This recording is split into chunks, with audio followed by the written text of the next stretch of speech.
নতুন বছৰৰ দ্বিতীয়টো উপহাৰ কুপনৰ খেল ওদালগুৰিত য'ত আছে প্ৰথম পুৰস্কাৰ ফৰচুনাৰ আছে দুখনকৈ আল্ট্ৰাবাছৰ সমান্তৰাল বাবে 85খনকৈ পুৰস্কাৰ থকা উপহাৰ কুপনৰ খেল হয় আপুনি ঠিকই শুনিছে নতুন বছৰত অসমত অনুষ্ঠিত হ'বলৈ গৈ আছে দ্বিতীয়খন উপহাৰ কুপনৰ খেল ওদালগুৰিত আৰু ওদালগুৰিত অনুষ্ঠিত হ'ব লগা উক্ত খেলখনত আছে সৰ্বমুঠ 40খনকৈ কুপনৰ প্ৰাইজ আৰু 30খনকৈ বহিৰ প্ৰাইজ লগতে আছে 15খনকৈ এজেন্টৰ প্ৰাইজ অৰ্থাৎ 85খন পুৰস্কাৰ থকা উপহাৰ কুপনৰ খেল এইখন টিকটৰ মূল্য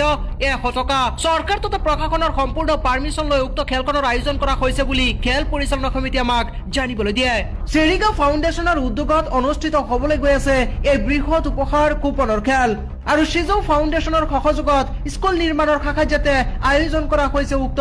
উপহাৰ কুপনৰ খেলখন মনত ৰাখিব উক্ত খেলখনত প্ৰথম প্ৰাইজ আছে টয়োটা ফৰচুনাৰ দ্বিতীয় পুৰস্কাৰ আল্ট্ৰাবাছ তৃতীয় পুৰস্কাৰ আল্ট্ৰাবাছ অৰ্থাৎ দুখনকৈ আল্ট্ৰাবাছ মহিন্দ্ৰা স্কৰ্পিঅ আছে মহিন্দ্ৰা থাৰ আছে দুখনকৈ 5খনকৈ মাৰুতি সুজুকি ছুইফ্টৰ লগতে দামী সৰ্বমুঠ 85খনকৈ পুৰস্কাৰ আছে